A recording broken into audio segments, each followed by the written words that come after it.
Ok, aquí estamos viendo los vectores de fuerza. En vectores de fuerza en el espacio queremos obtener las componentes de un vector F en un sistema coordenado cartesiano de ejes X, Y, Z. Aquí está escrito que el vector F lo queremos obtener como una componente X, una componente Y, una componente Z en la dirección X, Y, Z. Y J y K son dos vectores unitarios en los ejes X, Y, Z. Veamos que con una línea por debajo, un subrayado, estamos identificando lo que son vectores. Sin subrayado son cantidades escalares. El propósito es obtener fórmulas o relaciones entre Fx, Fy y Fz y información geométrica en distintos formatos. Hay varios formatos, en estas notas se están observando dos. Uno ángulos directores y otro ángulo piso y ángulo de elevación. En el caso de ángulos directores, o ¿qué son los ángulos directores? Aquí la figura muestra que son los ángulos que el vector F está formando con el eje X, teta X, con el eje Y, teta Y, y con el eje Z, teta Z. En el dibujo que está aquí al lado hemos extraído el vector F, el marco de referencia X, Y, Z, los vectores unitarios I, J y K para estos mismos ejes, y el ángulo teta X.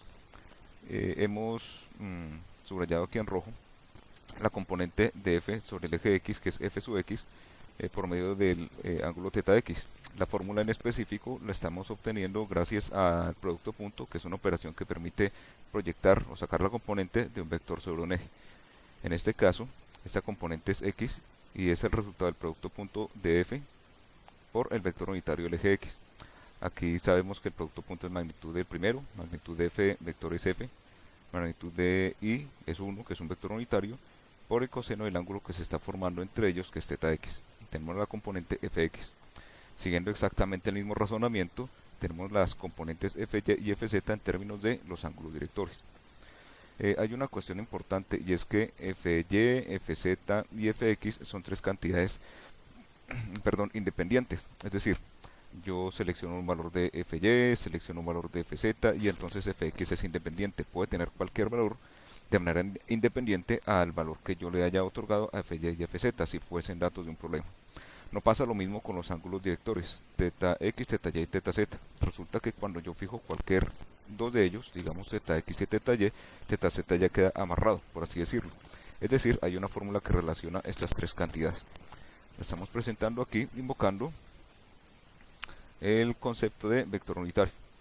Entonces miremos que tenemos el vector F y un vector unitario, y los vectores unitarios los vamos a llamar lambda con el subíndice refiriéndose al vector de quién es vector unitario. El vector unitario lo obtenemos como vector sobre la norma. En el numerador el vector lo escribimos como componente X, Y y Z, que los obtuvimos en la página anterior, sobre la norma, que es F. Haciendo esta división obtenemos lo que estamos señalando aquí, ¿sí? Este es el vector unitario y estas son las componentes X, Y y Z de este vector unitario. La norma del vector unitario, su magnitud es 1, y es igual a la suma de los cuadrados, o más bien la raíz cuadrada de la suma de los cuadrados de cada uno de sus componentes. Coseno de teta X cuadrado, más coseno de teta Y cuadrado, más coseno de teta Z cuadrado, raíz de ello. Esta fórmula que estamos encerrando es la que nos permite relacionar teta X, teta Y y teta Z. Tenemos cualquiera de ellos, digamos teta X y teta Y el tercero se puede obtener de ahí. Bueno, muy bien. El otro formato que vamos a considerar hoy geométrico es de ángulo de elevación y ángulo de piso.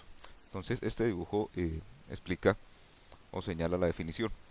Entonces nosotros tenemos el vector F y entonces lo descomponemos de la siguiente manera.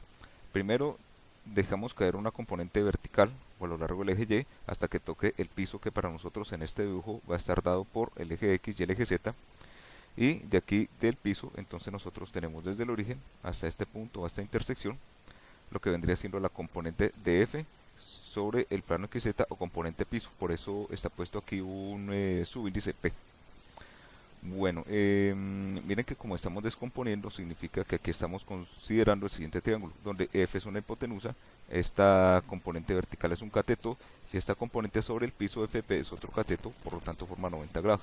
Aquí al lado estamos teniendo una vista lateral de ese triángulo, hipotenusa F, cateto adyacente FP y cateto opuesto FE. Miren que entre ellos, o más bien en esta figura, estamos dando a entender qué se entiende por ángulo de elevación. Es claro que la componente de elevación y la componente de piso la podemos sacar por componentes trigonométricas, como estamos señalando aquí. Antes de pasar a la siguiente página, veremos que FE, la componente de elevación de F, va paralela al eje Y, por lo tanto la componente Y de F es el mismo FE. Bueno, muy bien. Veamos efectivamente las fórmulas aquí, con lo que cerramos las notas de esta sesión. Fy es igual a la misma componente elevación Fe, que es F por seno de teta E, sale del triángulo que miramos en la página anterior. Bueno, aquí está. Las componentes Fx y Fz se obtienen sacando primero Fp. Observemos que aquí Fp es la que vamos a descomponer en X y es la que vamos a descomponer en Z, y va a dar las componentes X y Z de F. Entonces este Fp lo obtenemos con este triángulo. Fp es igual a F coseno de teta de elevación, ¿sí? Y luego utilizamos este teta P, que es el ángulo de piso, para sacar las componentes en el eje X y el eje Z. Está aquí en esta expresión: Fx es igual a Fp por coseno de teta P. Miremos la figura que está acompañando, en el cual tenemos o estamos viendo una perspectiva aérea, si se quieren, del eje o del plano XZ. El eje Y sale del plano del papel hacia, pues, la persona que está mirando. Tenemos Fp y tenemos el ángulo de piso teta P.